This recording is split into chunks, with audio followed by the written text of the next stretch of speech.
This Marsh PC Wabash. I'm inside the Roo. A bit more user-friendly white pipe on a PEX fitting, and it's got a pretty big kink in it. What I want to do is join it together with a PEX fitting on the fitting end, but put a cutoff valve where that is, and put hopefully the proper pipe fitting on that barb. It seems those plastic flex hoses give a lot of problems because it's a bigger hose than what the PEX is, and it squirrels down onto the fit. Right now there's no problem. However, if this decides to leak, because these valves right here go bad, and that white hose is in a PEX fitting, but that's not a PEX hose.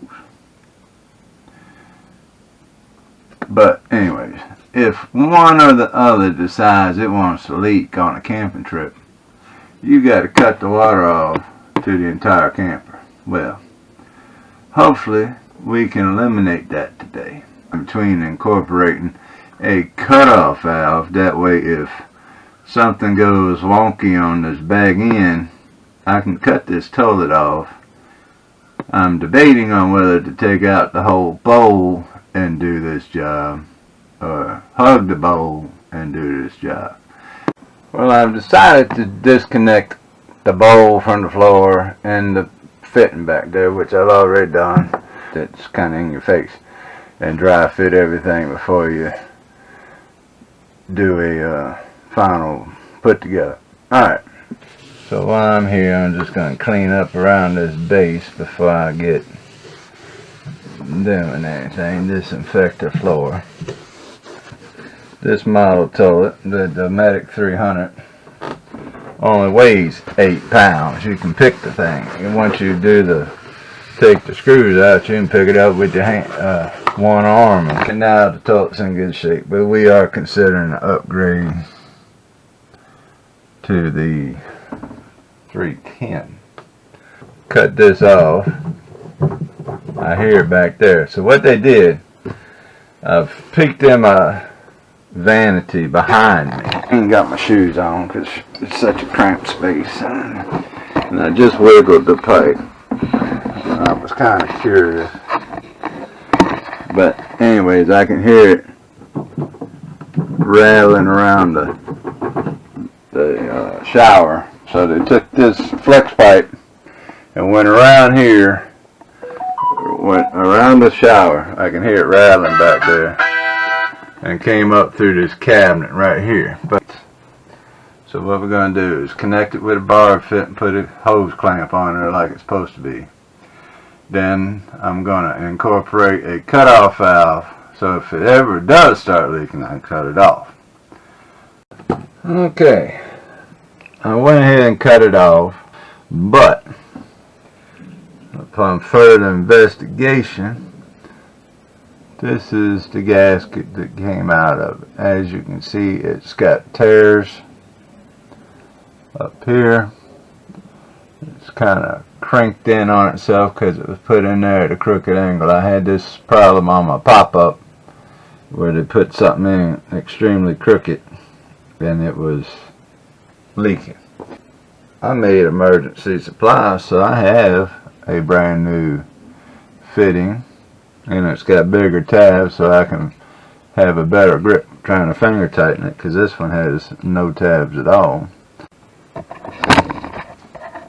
Now, this is the hose I just cut.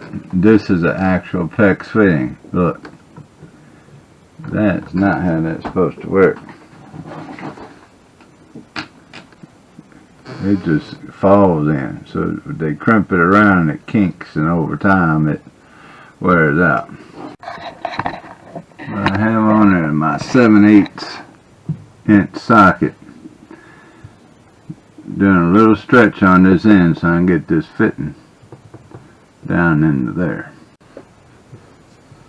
Alright, well, we got to work down in there. We got all the barbs. So we're going to go ahead and put this pipe clamp on.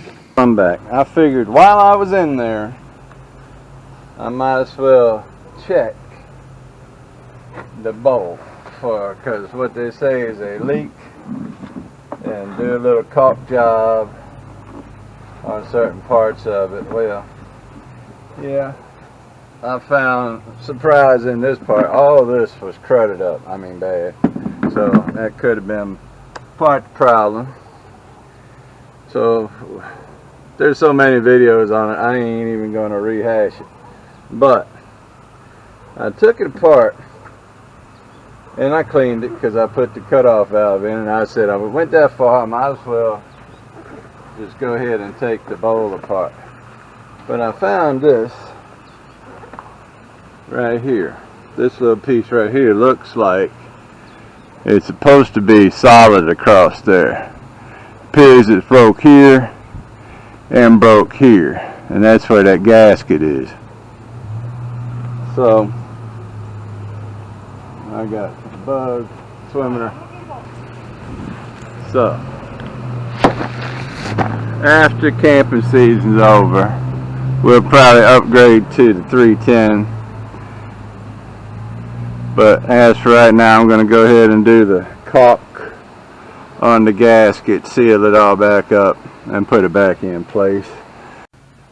Alright, well that took some doing, but this is the final configuration. We got this brass piece into there, then we crimped all nice crimps, and got a cutoff valve right there, and it'll hook into the toilet about this angle, which took off this big kink that tore up the gasket in the first place. So this is where we're at. I'm going to go out here and look at this toilet. Anyways, I'm back in the camper. Gonna wrap this job up.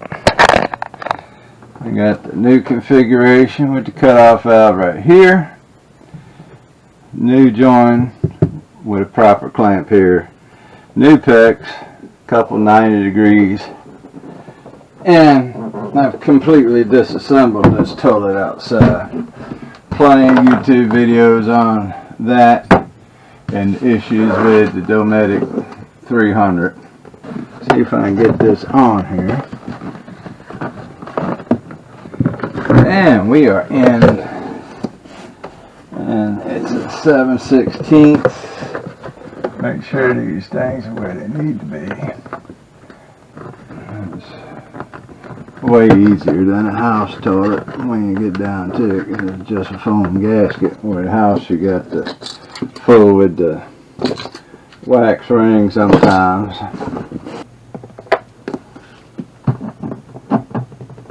Alright, what we got is the new fitting right here.